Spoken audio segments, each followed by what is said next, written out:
and DJ. Hi, I'm Lizzie, and I'm here with the LizyT radio show. Welcome another episode, and the TV show as well on YouTube. I'm here with Ndija, an amazing author. I mean, it took me by surprise. I was just there watching and seeing the audience reacting to this great book. It took me by surprise, I have to tell you.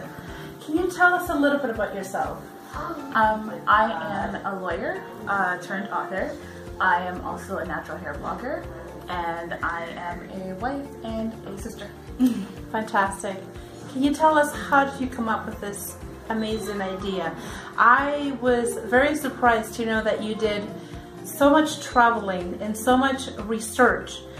This is a children's book, but you're starting to give people awareness of the variety that there are here in this world, and I think that's very, very important to start with our kids. So yes, well, how did you come up with the idea? Well, I did a research fellowship for a year where I did independent study in 7 countries to learn more about the significance and the traditions of hair braiding and locking. And when I came back from my travels, I was approached by a publishing company to write a book.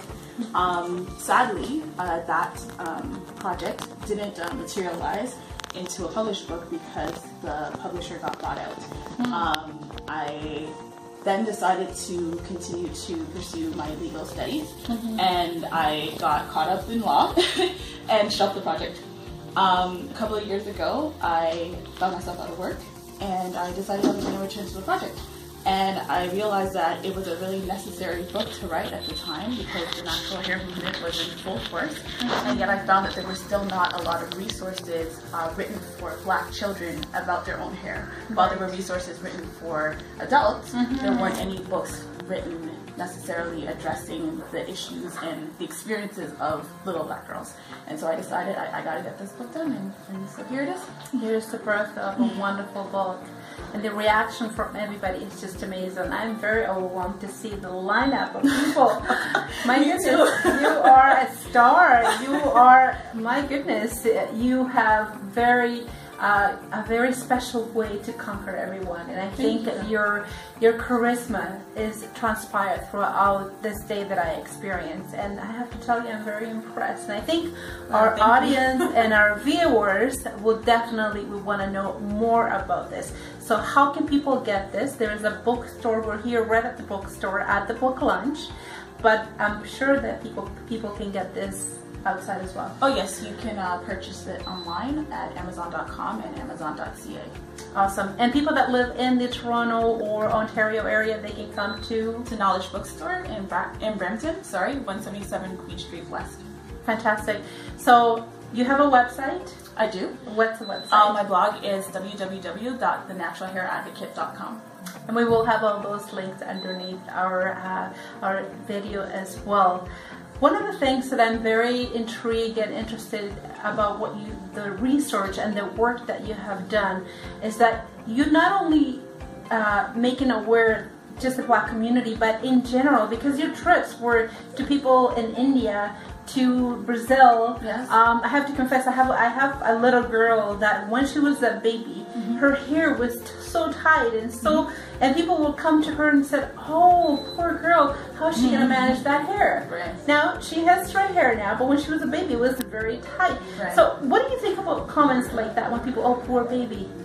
Oh, well, I think that people don't realize the power of words, the things that you speak over children. Those are the voices that they hear inside as they grow up. And then those messages manifest into either good things or bad things. And so when a child grows up hearing negative things about their hair, whether they're Black or otherwise, they're going to grow up with those, subconscious or even conscious negative feelings about themselves. And hair is so closely tied to your identity that it develops into a form of self-hatred, essentially. And that's very dangerous. And it's so important that you bring in awareness through this beautiful book. I mean, you guys have to definitely get this. The illustration, just breathtaking. So who is the illustrator? The illustrator is Kayla Beals. She's a local graphic designer. And she also works in 3D animation in Toronto. the confidence that you portrayed is very imperative. You have so much confidence about what you do and how people should look, especially in the Black community, about their hair. But I noticed that you were talking about how your mother influenced. Oh yeah, most definitely. Can you talk a little bit about that? My mom was always a source of confidence for both my sister and I. She was always really comfortable in her skin, and growing up seeing your mom being confident in being a Black woman with natural hair, you just absorb that. Like, you have no choice but to absorb that and then turn around and exude that yourself. I mean, not to mention, like, as I mentioned during the launch, my mom actually had a rule that we weren't allowed to straighten our hair until we were 16.